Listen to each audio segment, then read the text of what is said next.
Do you remember 5 months ago when Dr. Fauci testified unequivocally before the Senate that the NIH had not funded gain-of-function research related to the Wuhan Institute of Virology?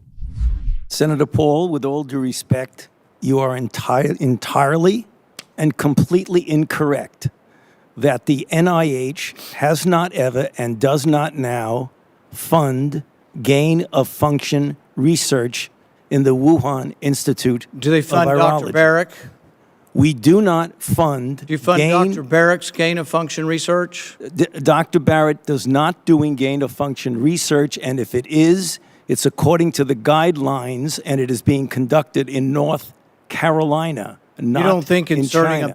Now, Fauci's statement was always pretty suspect, and Rand Paul nails him here, because Fauci simultaneously denies that the research took place at all, ever, and also says that it's perfectly fine. We're not doing gain-of-function research, but, even if we are, it's totally cool. It's great. Well, we now know that Fauci's statement was completely 100% false. Just last Wednesday, the NIH Principal Deputy Director Lawrence Tabak informed a Republican congressman that the NIH actually did fund gain-of-function research. And it wasn't just in North Carolina, as Fauci insisted, but in China, in Wuhan, at the Wuhan Institute of Virology, on bat coronaviruses. I'm Michael Knowles. This is The Michael Knowles Show.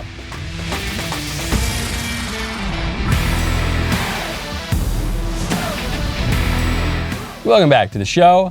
My favorite comment from Friday is from Paul Helton, who says the political instability is about enough to make a sane person want to go off the grid. Well, of course, that's true not just now, that's true all of the time. I think there is this inclination, especially among conservatives, to just kind of go out into the woods, go get a gigantic farm somewhere and just get out of this insane political life. But we are called to politics. We are the political animal. We live in society. When conservatives completely back off the politics, that's when we lose the whole culture and the country suffers. So we actually have to go back in there, and not just in this kind of squishy live and let live way. We have to go in with our own political vision and wield that political power and make sure that our opponents cut it out and get in line.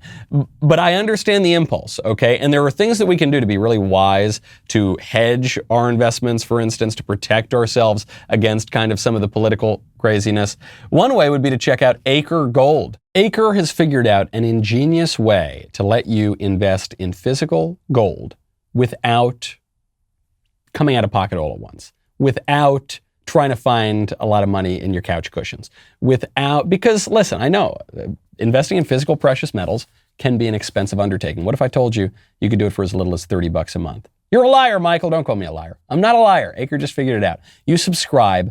When the price of your gold stash reaches the price of their gold bars, they will discreetly ship Acre Gold to your house. They've also got a $100 a month subscription to a 5-gram gold bar. They keep you updated on your stash every month, and they ship once you reach the threshold. It's phenomenal. I have really enjoyed investing in physical precious metals and in Acre Gold, especially right now with Janet Yellen telling us that inflation is going to keep going on for well over a year. Maybe it's worth checking out. GetAcreGold.com/Knowles. Start investing in physical gold today. Make sure you go to that URL. Acre's giving away a gold bar. To qualify for the giveaway, tweet or post why you should be the recipient and mention @get_Acre. That is GetAcreGold.com/Knowles. Thank you, Acre Gold, for supporting the show. Do you remember?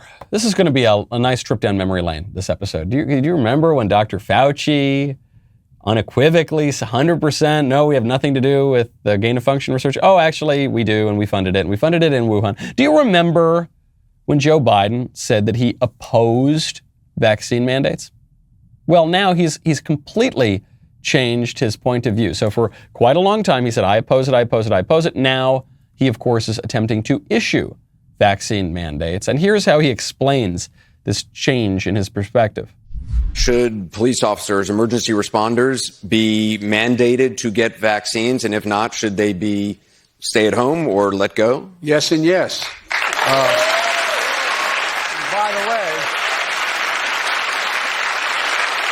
By the way, I waited until July to talk about mandating because I tried everything else possible.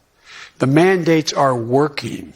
All the stuff about people leaving and people getting it, you have everyone from United Airlines to Spirit, all these airlines. We're not going to get all 96, 97% of the people have gotten the vaccine. All the talk about all these folks who are going to leave the military if they're mandated. Not true. You got about a 90-some% vaccination rate.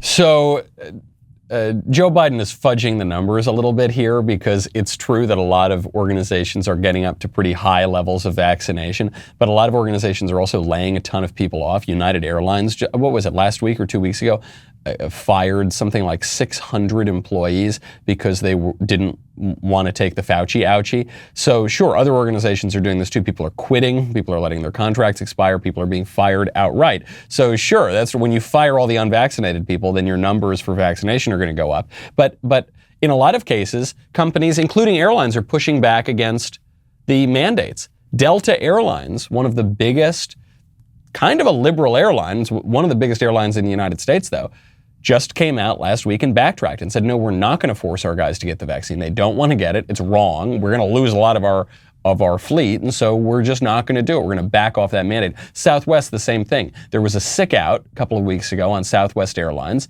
The pilots and the other workers didn't want to get the vaccine, and so Southwest is backing off the mandate. Now, they've come out and said, we oppose the vaccine mandate. Police departments are dealing with this. Chicago PD, they're expecting 40 to 50% to walk off the force. TSA has reportedly had a number of sick outs. This is also one of the reasons why the airlines were all screwed up a couple of weeks ago. All right. Also, Joe Biden is making these really strong claims. The mandates work. The mandates work. Well, yeah, it works if you fire all of the people who aren't going to go along with it, but you're going to have serious economic and political repercussions from that. What does this boil down to? It boils down to people's right to make, in this case, their own medical decisions when they don't face a grave risk from the virus, for most people, when the vaccine is brand new. It uses, in some cases, brand new vaccine technology. There have been proven side effects, some of which have been deadly. That's why they paused one of the vaccines. What does Joe Biden say? He laughs. He scoffs at your silly idea of freedom. The two things that concern me, one are those who just try to make this a political issue. Freedom. I have the freedom to kill you with my COVID. No, I mean, come on. Freedom. Come on. Freedom. Ugh. Disgust. You peasants. Freedom. What? You have the freedom to kill people with your... If you are unvaccinated, this is what Joe Biden's saying, if you're unvaccinated, you are putting the vaccinated people at risk. Because if you have the vaccine, you can't spread the virus, and you can't contract the virus, presumably, but you certainly, as Joe Biden is implying here, can't spread it to others, except that isn't true. Even if you're vaccinated, you can still spread it to others. This is what the CDC said at the end of July. This is why the vaccinated are still being required to wear masks, according to CDC guidance. This is why people are being told to socially distance and still take all of these precautions. This is why people are being told, maybe don't go to Christmas this year. Maybe don't go to Thanksgiving this year. This is why all of these things are happening. So it's both in the particular, the idea that once you're vaccinated, everything's totally fine. That's being contradicted by the CDC. The idea that the vaccinated are at great risk because of the unvaccinated is being contradicted by the CDC, because we're still being told if you're vaccinated, you have a very low risk of hospitalization or death. And in the broad principle here, the idea that Americans are just too wedded to their freedom, and you got to give up your freedom and take the Fauci ouchie, whether it's the president telling you to do so, whether it's the Occupational Safety and Health Administration telling you to do so, whether it's all these kind of bureaucrats and technocrats whose power I can't exactly locate in the American political tradition. It's a contempt for your freedom. It's a contempt for your way of life. It's a contempt for you. And it's never going to end, by the way, because I was just citing the CDC and how the goalposts keep moving. Well, they have moved the goalposts very, very far. The director of the CDC has just come out and said they're going to change the definition of fully vaccinated. Right now, we don't have booster eligibility for all people currently. So we are going to, we have not yet changed the definition of fully vaccinated. We will continue to look at this. We may need to update our definition of fully vaccinated in the future. But right now, what I would say is if you're eligible for a booster, go ahead and get your booster, and we will continue to follow. So right now, the CDC, the FDA, the administrative health bodies refuse to say that the boosters are safe for everybody. So unfortunately, we can't mandate that they all take a third shot or a fourth shot or a fifth shot, or it's going to go on forever. But when we can, says the CDC director, we're very likely going to change the definition of fully vaccinated. Do you see how this goes? Do you get it yet? Since those 15 days to slow the spread, since Easter at least of 2020, we have pointed out that the argument that if you just comply with one more requirement, then they're going to let us all be free again, that was bogus. Actually, the opposite was true. A lot of people, a lot of well-meaning, naive, gullible people thought, oh, if I just wear the mask, then we can get back to society. If I just take the shot, then we can get back. If I just take the second shot, if I just take now the third shot, if they can change the definition of fully vaccinated, and if they can take all of your political rights and have them all depend upon whether or not you're fully vaccinated, then it's never going away. And I think people are beginning to wake up and get that. And by the way, what the CDC director is saying is if you refuse, and if you can somehow avoid the dubious mandates, the mandates of dubious legality that the White House is putting out, well, okay, we've got a plan for you. We're going to put you into counseling. There is a plan, should these people not want to be vaccinated, towards education and counseling to get people the information they need so that they are feeling comfortable in getting vaccinated. That's fine. Oh, you don't want to get that's okay. We're just going to put you in a re-education camp. We're just going to put you, for your own good, into some counseling. Because if you object to taking an experimental drug for a virus that for most people doesn't pose a grave threat, that was developed and in some cases produced using the stem cells from aborted babies, if you object to that in any way, it's because you're crazy, you're a lunatic, or because there are side effects that have been pretty serious and included death in some people, and there are academic studies to back this up. If you're just crazy, and you need to be corrected, and you need to be re-educated, and that's the respect that your ruling class has for you.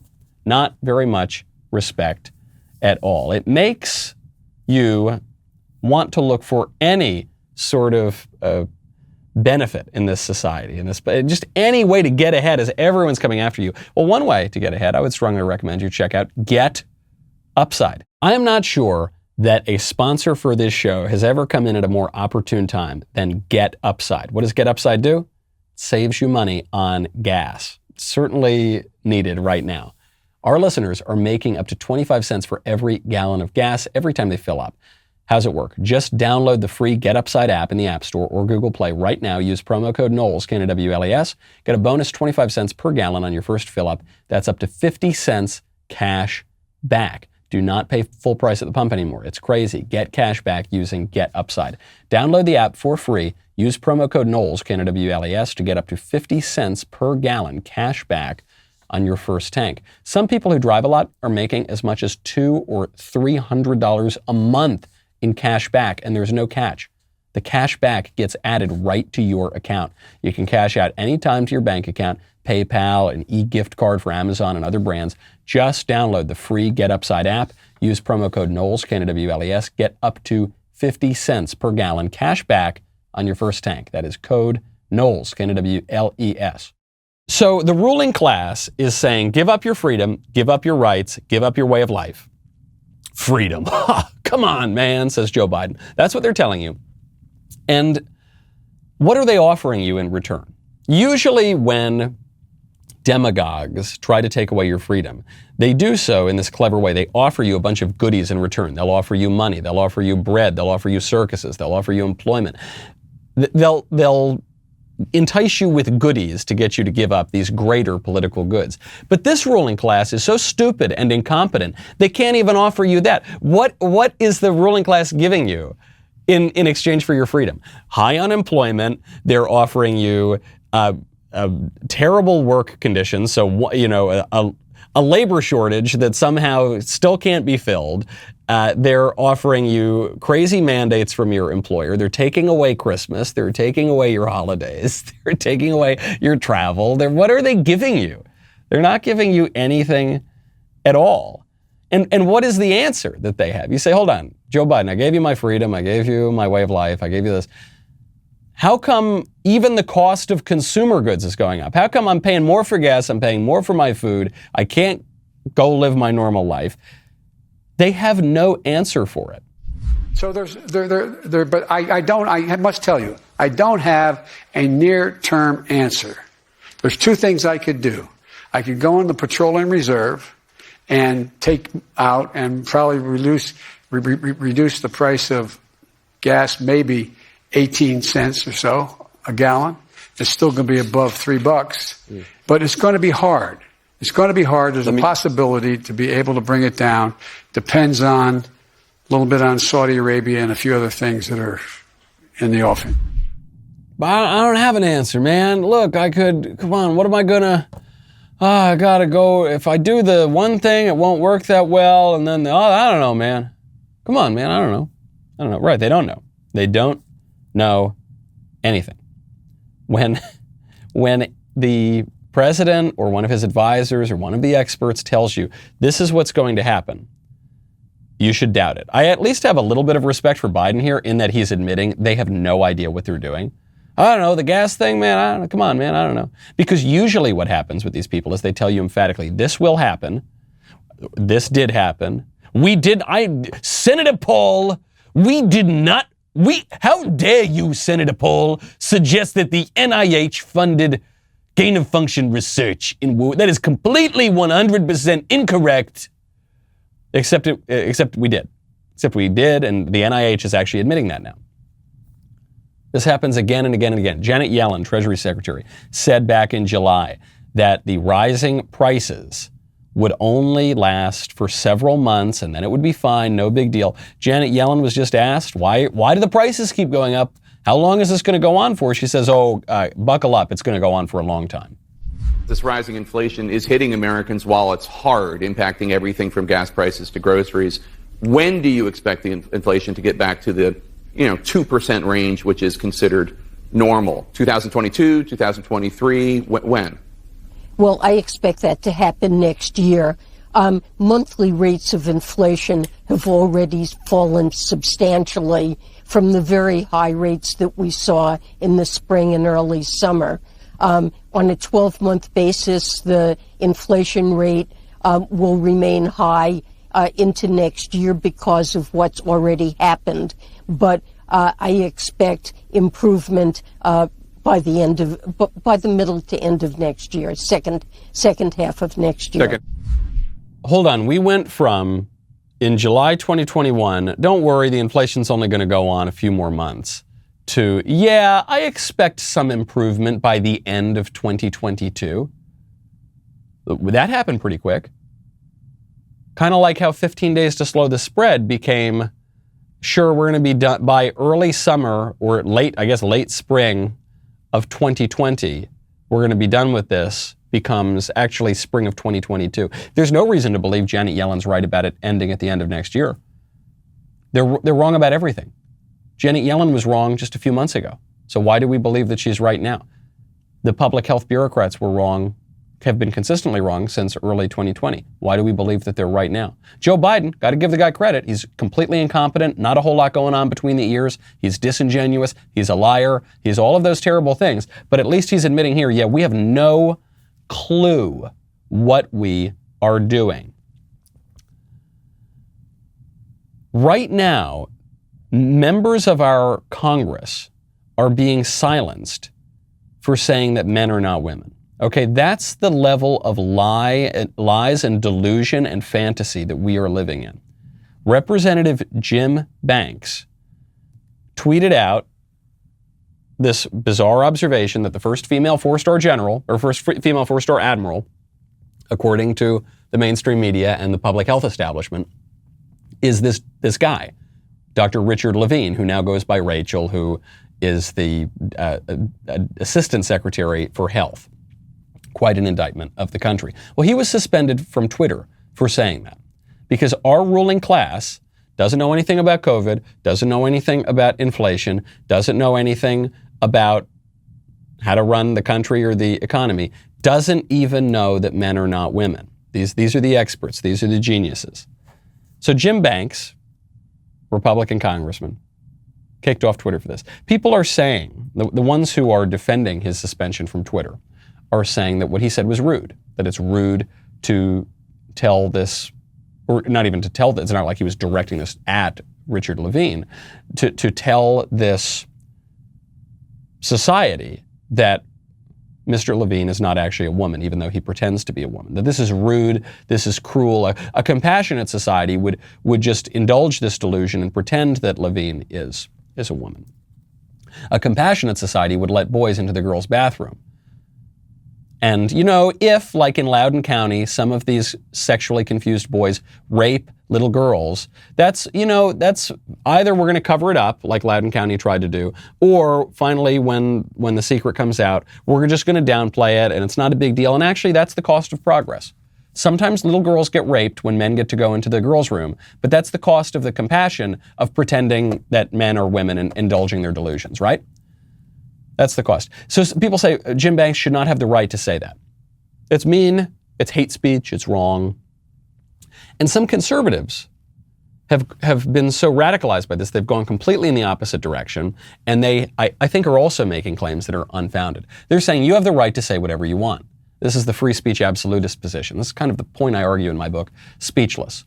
They say you have the right to say whatever you want, with very, very narrow exceptions. You have the God-given natural right to say whatever you want. Even if it's totally nonsensical, even if it's a lie, even if it's not true, you have the right to say it. That isn't true either.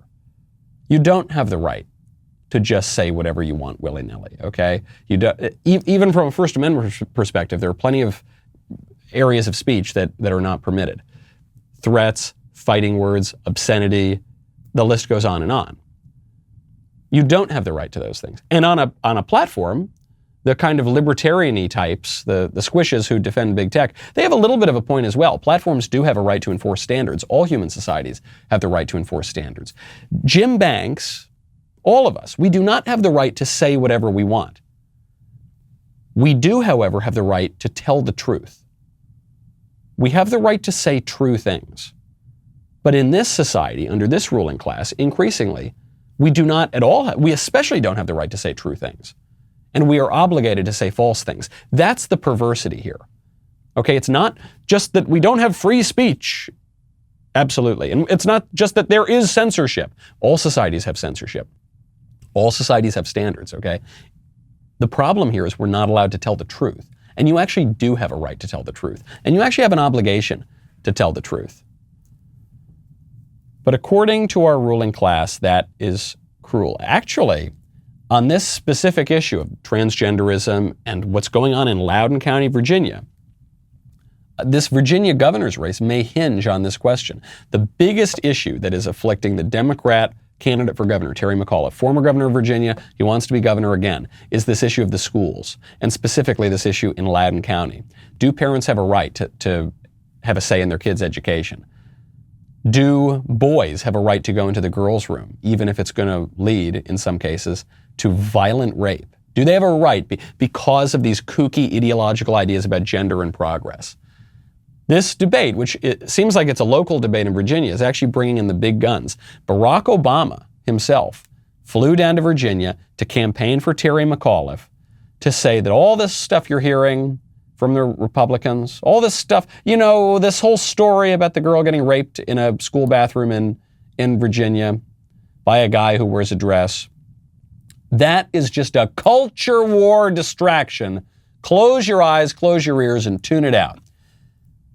By the way, speaking of the culture war, you may have heard last week, the entertainment Goliath ESPN lost Allison Williams, who's a seasoned sports reporter. Disney, which is ESPN's parent company, is forcing its employees to receive the Fauci ouchie or get fired. Allison chose to wait until she tries to have a child. I think a very reasonable, prudent decision, especially for a young, healthy woman to make. Okay?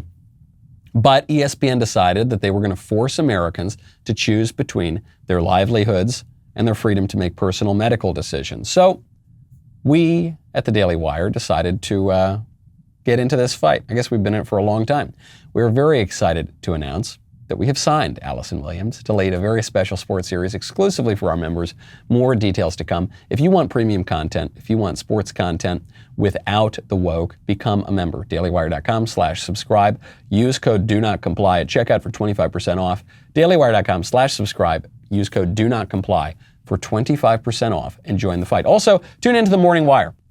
It's a great show, great way to get your news. It's a great counter to some of those lib programs. Like, you have the New York Times show. They have the New York Times Daily Show, and they come on with that really smooth, quiet way. They say, well, welcome to the New York Times Morning Show. My name is Michael Ba, and the Republicans are really bad, and the Democrats are really good, and Fauci is great, but they do it in this way that's really kind of quiet and subtle. So you think you're getting the news, but you're not. You're just getting a bunch of left-wing opinion. Well, we decided people deserve to get the facts, just the facts.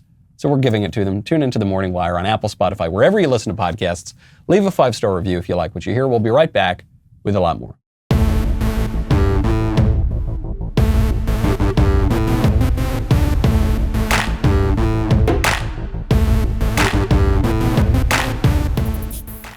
If you think that men are not actually women, and if you think that women have the right to be women, and you think that men don't have the right to redefine what it is to be a woman, and you believe that young girls have the right not to be threatened and victimized by men in their own bathrooms, Barack Obama says you're just another cynical cultural warrior distracting us from the real issues.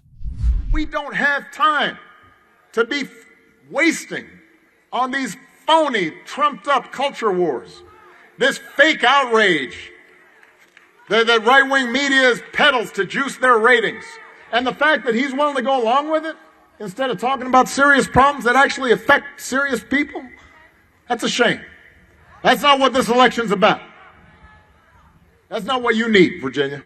This fake outrage that a ninth grade girl was raped by a dude in a women's bathroom. This fake outrage. No one's really outraged by that, right? So Obama, I want to be as charitable as I can to Obama. He's saying one of two things here. He's either saying that the story is completely fake, which it's not. I mean, at this point, Daily Wire broke the story, so the mainstream media, the left-wing media, didn't want to cover it. We broke the story, but now everyone is reporting on it. We forced the Washington Post to report on this thing, right? This is everywhere now. So either Obama is saying, implausibly, that the story's false, or, this is even more shocking, he's saying that you just shouldn't be outraged about it. Look, listen, sometimes little girls are going to get raped, okay? That's progress. That's the cost of progress, okay?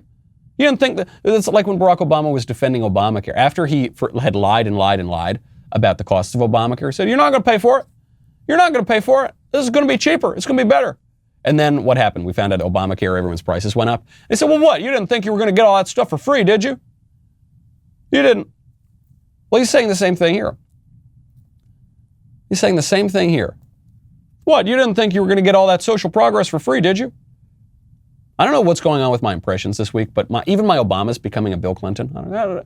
You didn't think that you were going to get all, I don't know. I got to go back. My British accent's no good anymore. My Obama's, it's fine. It's a separate point. That's what he's saying. How callous is that? How crazy is that? There is an irony here, because you'll hear dismissal of the culture wars from the left, but you'll hear it from some squishes on the right as well. And the irony here is that the people who dismiss the culture war are always the most radical cultural warriors, right? Because when we talk about the culture war issues, we're talking about letting dudes into the girls' room. We're talking about radically redefining marriage. We're talking about killing babies to the tune of 1 million a year. We're talking about all of these very important issues.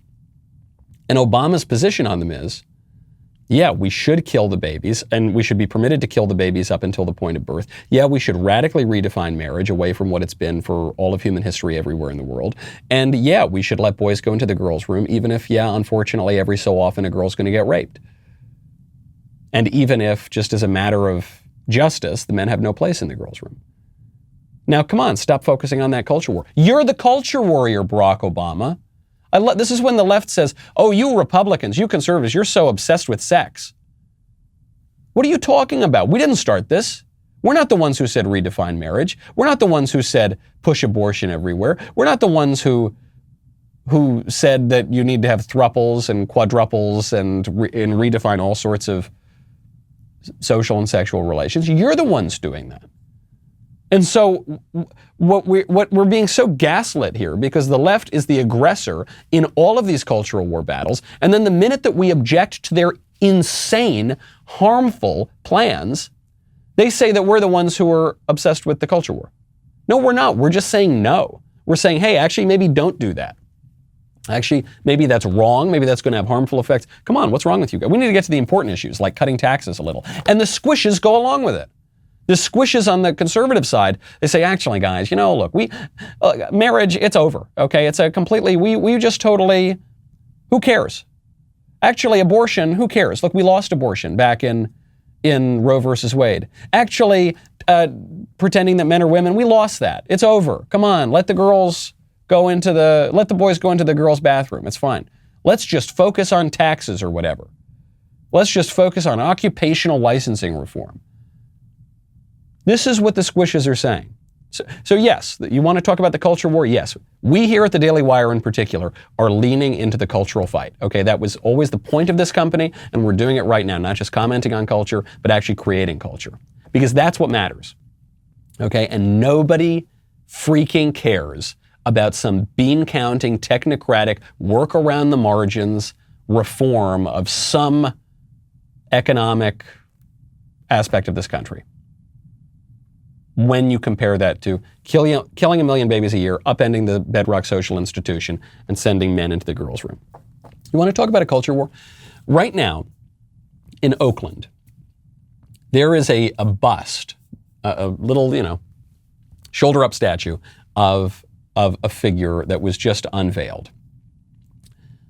The bust was of Black Panther Party co-founder Huey P. Newton. The Black Panther Party was a violent terrorist organization. It's actually been sort of refounded now to intimidate voters who don't go along with them. But this guy alone, just this guy, Huey P. Newton, was infamous for regularly abusing women. In 1974, he was charged with murdering a teenage prostitute because she had disrespected him. The Black Panther Party, more broadly, was known for kidnapping people, torturing people, murdering people, including young, helpless people. There's one incident in New Haven. The New Haven Black Panther Party was particularly notorious, where they took an 18-year-old boy because they felt that he had betrayed them. And they beat him, they poured scalding water on him, they tortured him, then they took him to a dock and they lynched him with, I think, a coat hanger, and then shot him in the head. And these people are being honored here. These people are getting statues put up. We're taking down statues of Thomas Jefferson and George Washington, and we are putting up statues of terrorists, of left-wing terrorists. The Black Panther Party is as bad as it gets, okay? But because these are bad black guys, they are who worked for left-wing causes, they are being exalted as heroes. They are being whitewashed, to use a sort of ironic term that's used a lot today. We take down Christopher Columbus. We accuse Columbus of a bunch of things he didn't do. And then we tear down his statues, even though he founded this country. None of us would be here without him. We tear down Washington's statue. We tear down Jefferson's and Lincoln's, the man who freed the slaves. We tear down his statue. And we put up statues of psycho murderers, woman abusers, radicals, because they serve the political narrative. Do you get it yet? Do you see it yet? I think there's a lot of waking up going on right now. All right, this is in part why this word woke is so popular on the left and why the term red pill is so popular on the right. They both describe the same phenomenon, which is waking up from a dream. I think people are waking up from the dream of 15 days to slow the spread. That was never about public health. It was always about a power grab. Tearing down the statues. It was never about the alleged sins of Christopher Columbus or Thomas Jefferson. It was always about a power grab by the left in this country that hates the way things were, that hates what the country was, and maybe to some degree still is, and it wants to radically change it. Speaking of these bad guys, I think the tide is beginning to turn a little bit. I think people are getting a little bit woke and they're getting a little bit red-pilled, and they're whatever term you want to use, specifically on Fauci. But what is turning the tide on Fauci is a little unfortunate to me. So you may have seen this story over the weekend. Some documents were obtained by the White Coat Waste Project via a Freedom of Information Act request that showed that from October 2018 until February 2019, NIAID, that is the aspect of the National Institutes of Health that Dr. Fauci runs and has run for decades, spent $1.68 million in taxpayer funds on drug tests involving 44 beagle puppies. And the tests were pretty sick. A lot of them involved torturing the puppies. I guess that's how you'd put it. You know, putting parts of the puppies' bodies in little sealed containers with hungry little flies that would eat the puppies alive, or, you know, poisoning the puppies and then, you know, dissecting them and looking at what the effect of that on their organs. Or in one report, said they ripped out the vocal cords of puppies so they wouldn't need to hear the puppies scream while they were conducting these medical experiments on them and in effect torturing them. So this is all very sad. This has people outraged. Bipartisan calls now for Fauci to resign, or at least to be investigated, give an answer for this. I guess it's because I'm not a dog person. I don't know. I'm not a dog person. I'm not a cat person. I'm more a people person. And I think it is an indictment of our culture that we are outraged that Dr. Fauci performed medical experiments on beagles, but we don't care that our government experiments on babies, on fetal stem cells. We create vaccines out of the cells of killed babies. We kill almost 1 million babies a year in this country through abortion. That's fine. That's to be celebrated or to be discussed in these very clinical terms. But if you conduct a medical experiment on a puppy, that's a bridge too far. Because, according to these people, the beagles are much more precious than the babies. That's what they think. It's frustrating because I don't have any problem with medical experimentation on animals.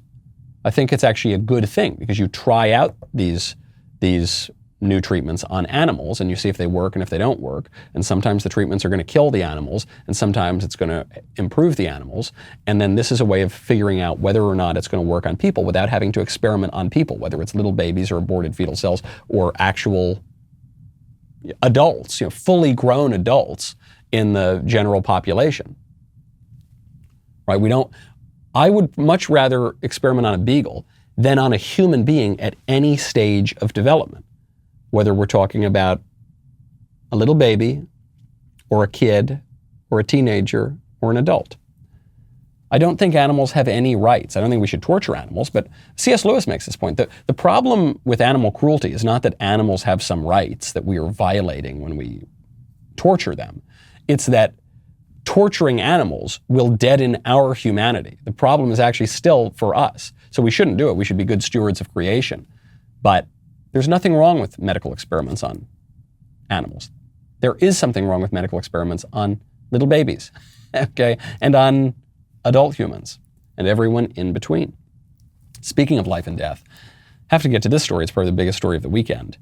Alec Baldwin killed a woman on the set of his film Rust. So Alec Baldwin, who's a legendary actor, and he's very left-wing, so a lot of conservatives hate him, but you got to give the guy credit. He's a very good actor, and he's a good dramatic actor, and he's a very good comedic actor. And whenever the guy opens his mouth about politics, I want to pull my hair out. But I've never let that completely turn me off the guy's performances. I think he's a good artist. So he was on set of this movie. Someone handed him a prop gun, and he discharged the weapon, and the cinematographer ended up dead, and the director ended up injured. And that's pretty much all we know. So there's a lot of confusion here. We're being told that the weapons master on the set told Baldwin that the gun was not loaded, it was a cold gun. And but still, it's up to the actor not to point the gun at somebody. It's up to the actor not to be negligent in his use of the gun. So a lot of conservatives are really going after him. I've actually been on sets with guns in my wayward youth when I was occasionally in a movie or two. I've been on them with guns, and people tend to take this very seriously, even in really low-budget movies, even in really... we're being told this movie, Rust, was relatively pretty low budget, even though it had a big star like Baldwin in it. But I was once on a movie set, and a weapon was discharged. And it wasn't like some actor was just running willy-nilly shooting it in the air, but there were people around him, and they were kind of working through a scene. But because they had not totally locked down the set and had everyone there notified and ready for the gun to go off, when it went off, this was a huge deal. They had to shut down the set. I mean, it was a really big problem. People take this stuff seriously. So there were reports that people had been negligent on set, that people said the weapons were not safe. Obviously, this weapons master, she told, and reportedly it was very young, like 24-year-old weapons master, she was obviously wrong. Alec Baldwin very likely was negligent here. But my take on it is, look, there will be some investigation.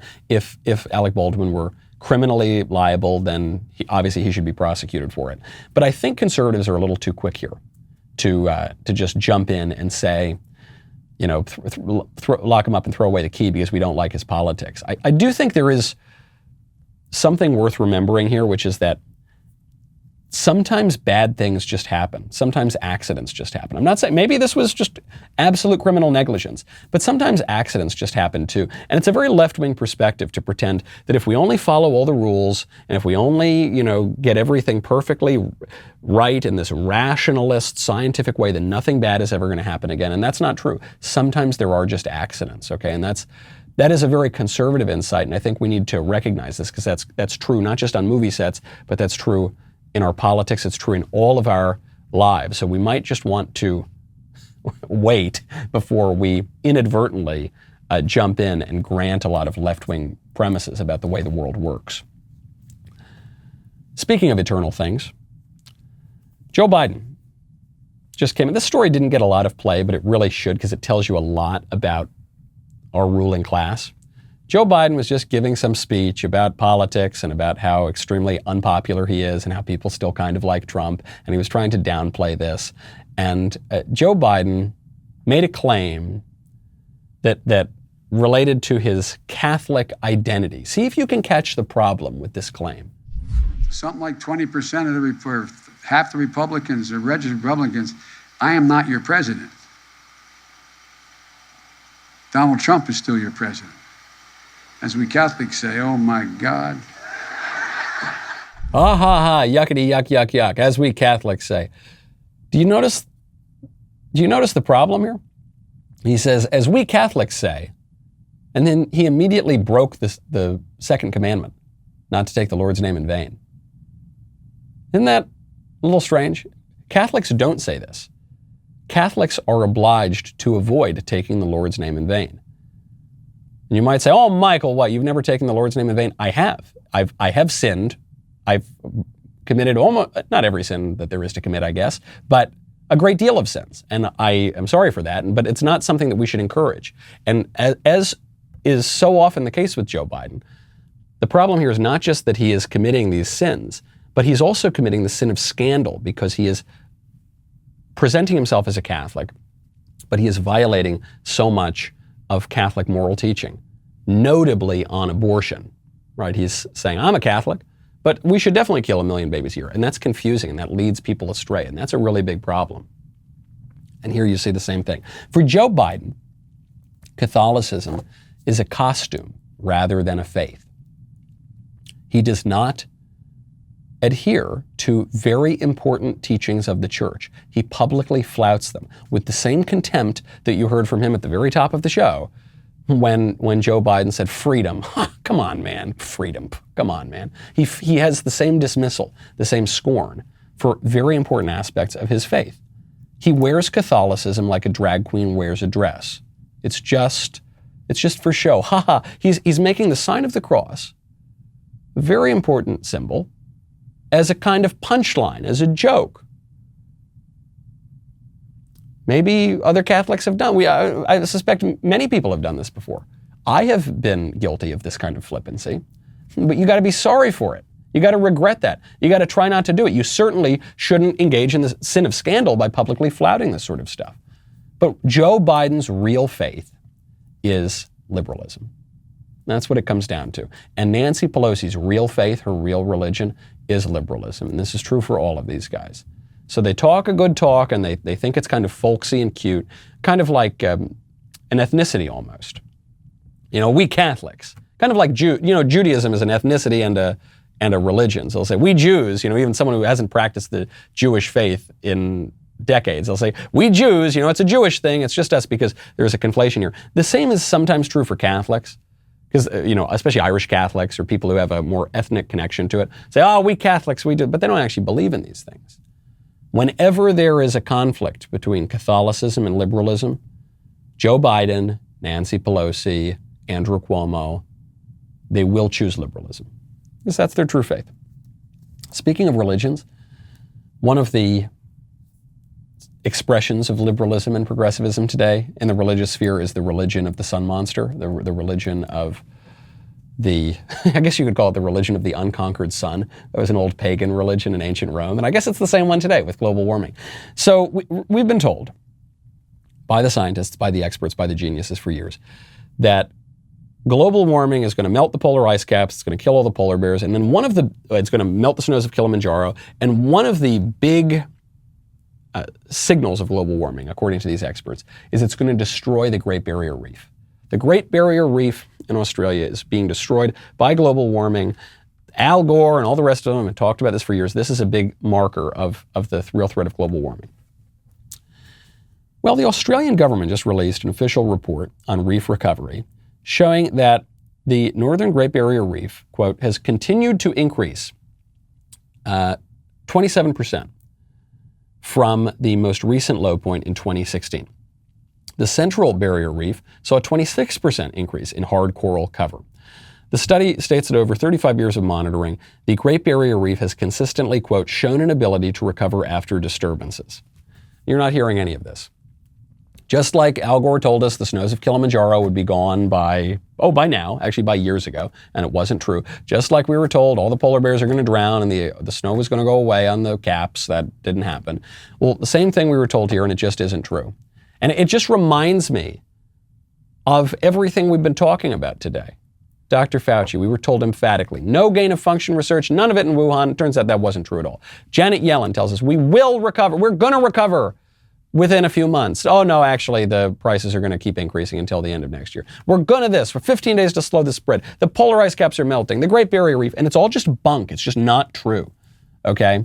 How many more major claims do the ruling class need to be proven wrong on before we recognize they have no credibility?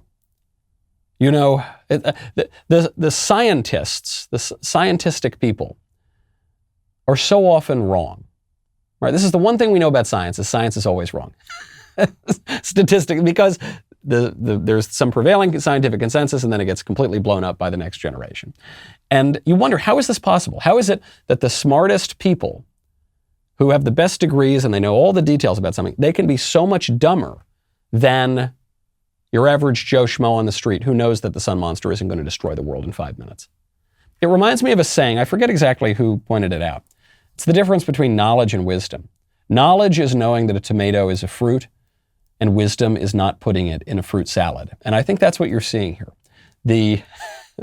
Ronald Reagan made a similar point. He said the problem with the Democrats, now we might say the problem with our ruling class, is not that they're ignorant, it's that they know so many things that aren't so. And I think it's time that we just ignore them, that when the Faucis of the world or the Bidens or the Yellens or somebody say something, we can almost be confident that the opposite is going to be true. And we do still have political power to push back against them. And they're seeing that now and they're feeling that pressure. Have that confidence. We're right. They're wrong. Stick by it and push ahead. I'm Michael Knowles. This is The Michael Knowles Show. See you tomorrow.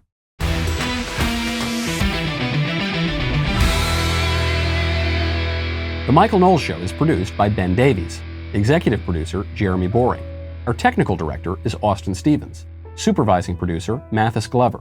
Production manager, Pavel Vidovsky. Editor and associate producer, Danny D'Amico. Associate producer, Justine Turley. Audio mixer, Mike Coromina. And hair and makeup by Cherokee Hart. The Michael Knowles Show is a Daily Wire production. Copyright Daily Wire 2021. On the Matt Walsh Show, we talk about the things that matter, real issues that affect you, your family, our country, not just politics, but culture, faith, current events, all the fundamentals. If they matter to you, come check out the show.